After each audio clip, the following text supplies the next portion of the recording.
So, what is your field? So my fields are law and international relations. I was originally trained as a law professor, but I have a PhD in international relations, and I now teach at a university that doesn't have a law school, so both. And when you started in those fields and when you started your career, what were your expectations about the development of knowledge and the development of those fields?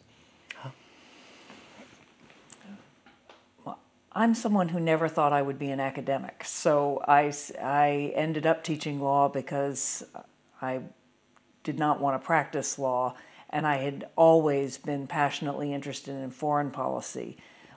International law, when I started teaching, was a very sleepy field. It was during the Cold War, or just at the end of the Cold War, and there were just endless debates about whether international law was law or not. I saw it developing together with international relations to combine law and politics in the way that the study of domestic law and politics in the United States evolves. With international relations, the real challenge that was emerging when I was a young academic was how do you take account of transnational actors, non-state actors, and that's still an enormous challenge. So would you say that those fields, international relations and international law, their evolution has been a positive one? The evolution of international law has been, I think, very positive in that many of the young international lawyers in the United States, at least, now have PhDs in international relations, some in economics, and they have been able to connect the law, the international law, much more to politics, to economics. It's a much more vibrant field. The field of international relations has evolved in a way that I think is really not good at all. It has become increasingly formal, increasingly quantitative, to the point that if you are a young undergraduate, as I once was, passionately interested in the world, speaking at least one other language, traveled, committed to the study of global events, I can honestly not advise you to go to a top PhD program at a top U.S. university because you're going to spend most of your time studying math.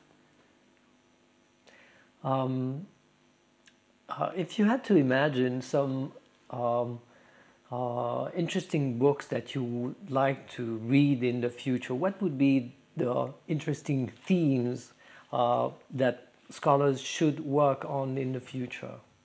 How do you see a sort of a positive scenario for the development of knowledge in international politics and international law? What should be the sort of curriculum of the future?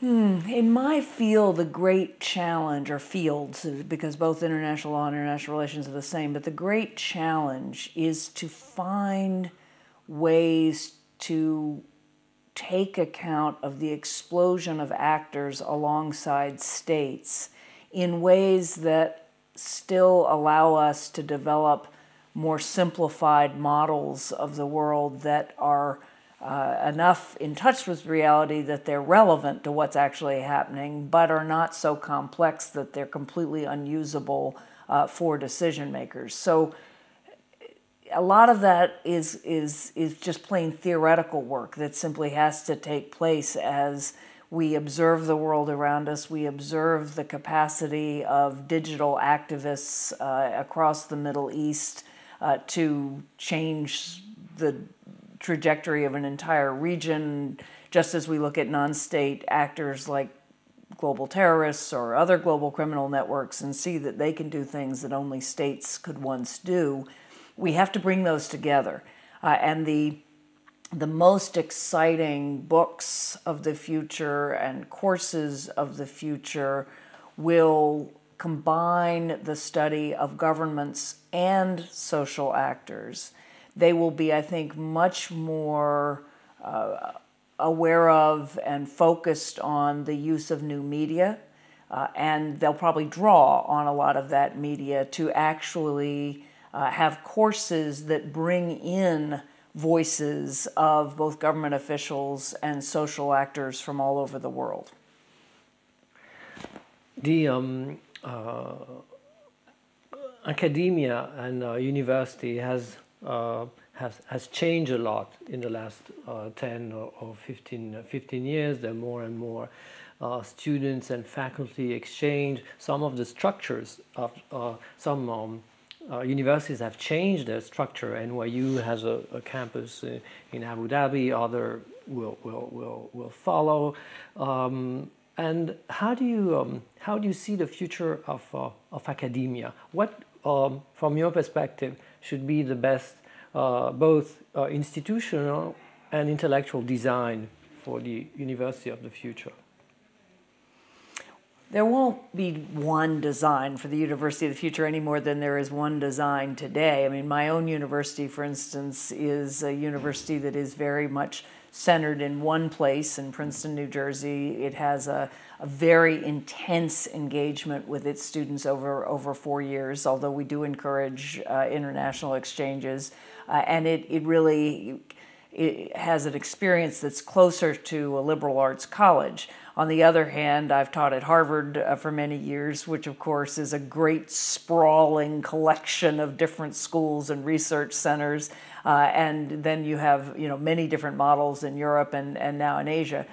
But I do think universities will increasingly become platforms for connecting many different kinds of actors. Now, they will start by connecting students and faculty from many different countries, but the leadership that a university has traditionally exercised by being a producer of knowledge and of new ideas, that will continue. But in addition, universities will lead by being conveners and connectors and platforms for the generation of knowledge well beyond the specific campus of the university. And what would be the role of the humanities and the social sciences in this challenge? The humanities are ever more important. One of the things that is so striking in the world of new media is the emphasis on curation, on curating facts and ideas from the vast streams of information that bombard us in many different ways.